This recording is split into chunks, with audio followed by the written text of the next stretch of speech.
I would hope that people take away from these pieces that sense of our belonging in this world. There is a message out there. There's a message in these works, and it's that it's not too late. It's not too late to do what we can to make the world better. And no matter how big or how small that is, as long as we're all actively doing something, then we're going to leave behind the place a little bit better than when we were here.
Hi, my name's Chris Hynes. I live in Little Rock, Arkansas, and I make sculptures out of found objects.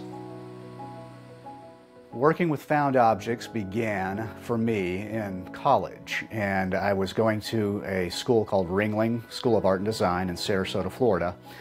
I had a sculpture class I was taking by a professor named John Williams, and John Williams had us do a project that was based on go to a local junkyard, a scrapyard, and find some objects and come up with something, anything you want.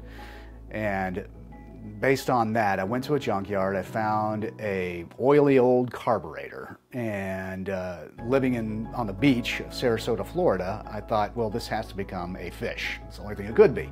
So I did a wire frame, copper frame around it, and put some other pieces on it and presented it to the class, and the professor actually liked it so much he had the entire class do found object fish frame sculptures, whatever.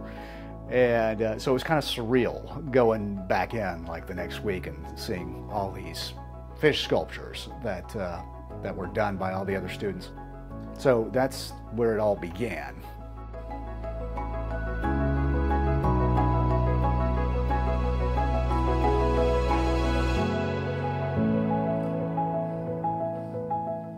The reason I focus on animals in particular is, first of all, just a fascination with them. There are so many different varieties and styles and features and so many elements to an animal that I just find fascinating that can be put into a piece of artwork. And then something about doing animals in particular where you can have different concepts of what you're trying to convey with a message. And case in point is the northern white rhino. I did a northern white rhino recently, and that particular species is, when I did it, it was down to 2 females and 1 male. And the 1 male died that year, which made the species functionally extinct. So when you see those kind of stories, read about those kind of stories, you think, wow, what an impact, we make on this planet. And so that was, inspiration-wise, well, so let's create this northern white rhino and make it out of found objects and try to show that difference of the flesh going into the metal, the organic into the inorganic, and kind of how mankind's role in this whole story of this world in which we live, this world in which we have been given as stewards here to try to do the best that we can with it.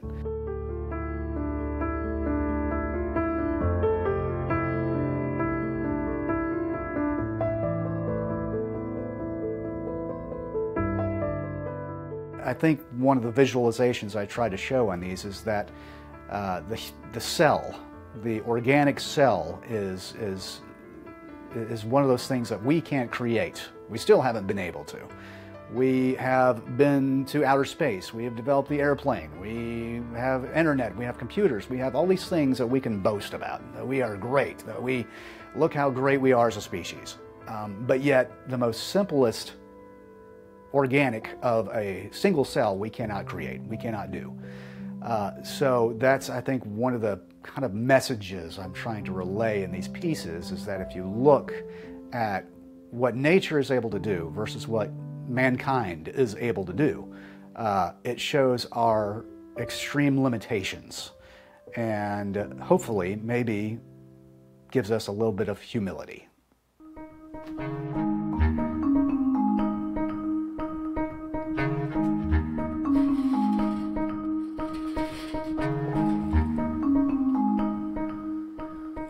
The process of doing one of these sculptures from beginning, middle to end begins at the local scrapyard. So the junkyard, scrapyards, recycling facilities.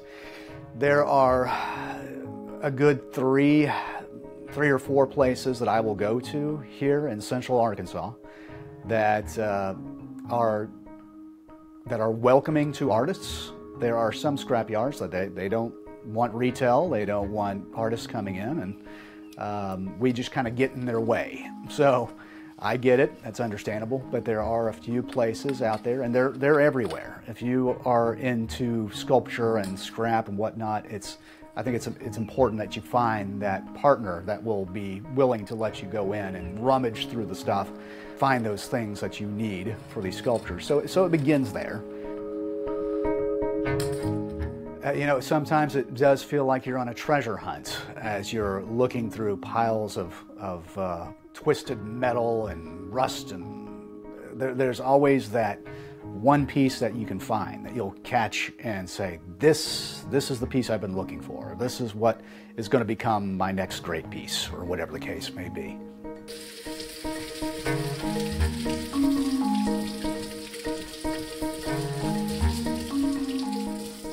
Then you bring it home, you get it cleaned up, wash it down, soap, whatever, get rid of some of the oil, brush off some of the rust. And then begins the framing of the project. So by framing, I'm meaning you're taking the copper wire, and we're going to basically do the outline of the sculpture, and we're going to get the overall gesture, the overall form of that piece set in really a two-dimensional plane. So we're kind of just drawing with copper, we're drawing with wire.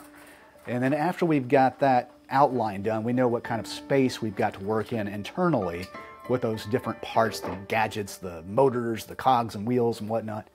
So now we have a cavity, if you will. We have a space. And after that's all pieced together, I start going three-dimensionally with it. I start thinking about, okay, how far does the stomach come out? You start thinking about the anatomy. And you actually have to study it too. You really need to look at what bone structure is on that animal. You need to understand muscle structure. So once you have all those pieces down, now it's a matter of just building it into a three-dimensional object.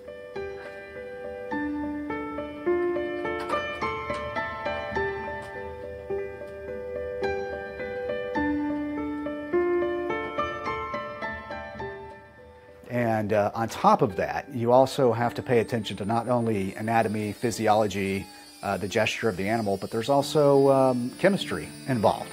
Chemistry in the sense that these metals don't necessarily like each other sometimes. You have to be able to understand what ferrous versus non-ferrous metal is.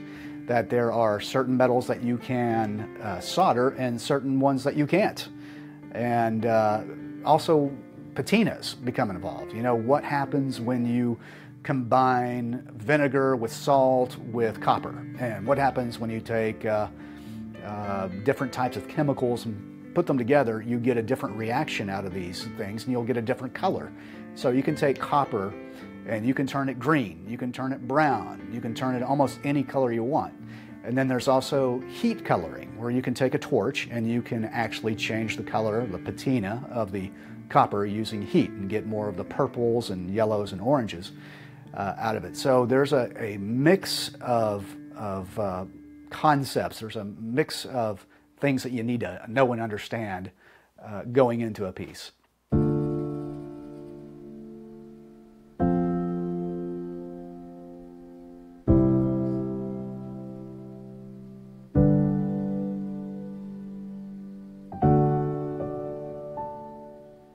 When I get started into a piece, I can't let it go. I can't walk away from it until it is completed. So no matter how many hours are into it, or frustrations that happen, there's engineering problems that can happen in these with having to distribute weight and whatnot and make sure the sculpture can maintain its shape and balance and be able to be shipped across the world. So all these things that come into play that I can't let go until the sculpture is done. And no matter if that's, 100 hours or 300 hours, whatever the case may be. So I would like to be able to. It'd probably be very healthy to be able to walk away and go paint something or go garden or cook something, do anything. But unfortunately, the way my brain is wired, I have to finish what I start, and I can't rest until it's done.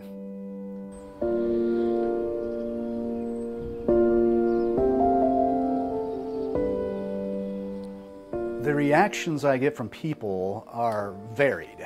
I find it fascinating. And let me give you an example if I could. I had a fish sculpture in one of my first galleries. There was actually 3 or 4 fish sculptures that were done. And a client had come in, person had looked at them, and I wasn't there. I just heard this from the gallery. And they said, oh, this guy came in and said he loved your work. And I said, great. He said, you are a wonderful craftsman. He said, craftsman. And it kind of affected me because I thought, I'm not a craftsman. A craftsman is a guy who builds cabinets and builds shelves and whatnot. I thought I was an artist, not a craftsman. And it started bugging me for whatever reason. And then I discovered, no, he was right. I was making a fish. It had no statement. It was just a fish. Right? So yeah, I was a craftsman. That's exactly what that is. And I think that's one of those things where you have to, sometimes you make a sculpture that's just because it's a fish, and then other times you're making a statement. So it pushed me, that statement of being called a craftsman, which is nothing wrong with that. Just for me, I said, no, I'm an artist, and it made me think, okay, how do I make a piece of art? If this is just craftsmanship, if this is just a fish or just a whale or just a whatever, you name it, how do we make it have some sort of meaning? And I think that's where the clay came into this, is that at that point I said, okay, let's go for something that has some meaning. And the very first sculpture I did was actually a whale, a humpback whale, with the clay. And I'd found a old silver clarinet in the junkyard. And so when I saw that, that's an example of saying, that piece is telling me right now what it's going to be. Saw that clarinet and it said, I'm a whale, because whales sing. So because of that, that became the humpback whale with the clay transitioning from that flesh to cold metal. And that was the first time where I felt like this is a piece of artwork. This is what we're trying to do to make more of a statement than just a craftsmanship designed object.